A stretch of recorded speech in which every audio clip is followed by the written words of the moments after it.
What up, everybody? Hey, it's Dan Greer with Forge coming at you today for your 5-minute power up. And today I'm on my way home from Phoenix back to Colorado. It hit 111 degrees while we were in Phoenix in the shade.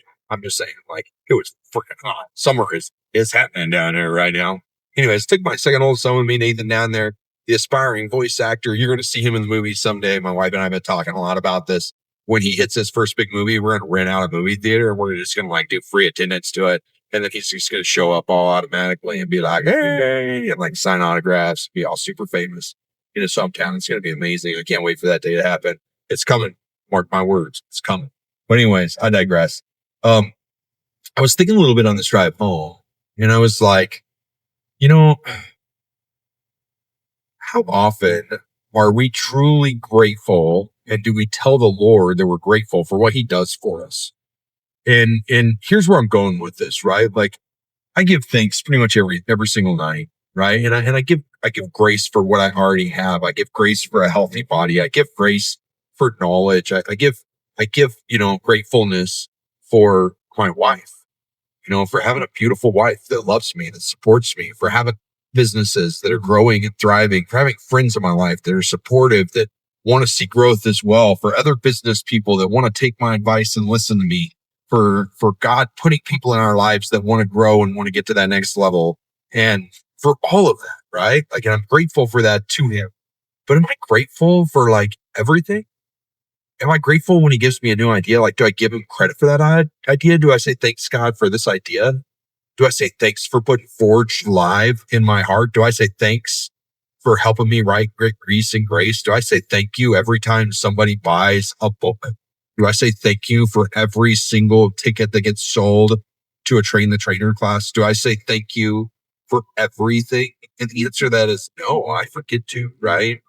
And I was thinking about this because my son Nathan and I, we've had some great conversations over this trip, and we've had some good conversations this summer. He just turned 18. He just graduated high school. He's trying to figure out the next steps of life. And, we're kind of setting him up a little bit. Like, we help him get a credit card. We're showing him how to pay it off and how to use it, kind of work through that.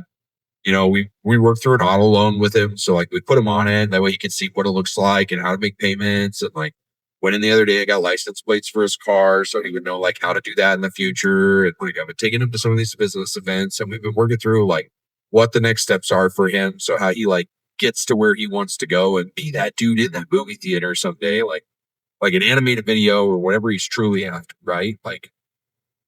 Want to do that. And I was thinking a lot about it and I was like, man, we talk a lot about God right now too. And I'm just gonna be real bluntly honest with you. It's okay if you're not a firm believer right now. It's okay. Because God has a plan for you and he'll either make you a believer or he'll lead you to it if you allow him to, but you have to allow him to do that. And Nathan's a really strong believer and I've asked him a lot, one of the things I asked him was man, how much do you pray? How much do you go? And he's always dude, I pray more now than I ever have before.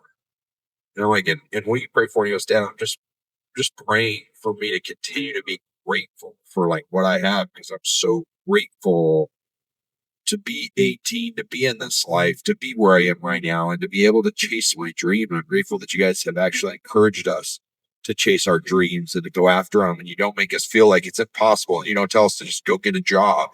You're realistic with us. You say, hey, you may have to work. You may have to work 2 jobs to get here. You're going to have to figure it out. You're going to have roommates. You're going to have to figure out all this stuff. You didn't kick me out of the house when I turned 18. You're not oh, go to college, get a job, get good grades, so I can start my life at debt. You're do what you think is best to get here. How do we get you there? And we're showing you different paths to get there. And he's just I'm just so grateful for all of that. Right.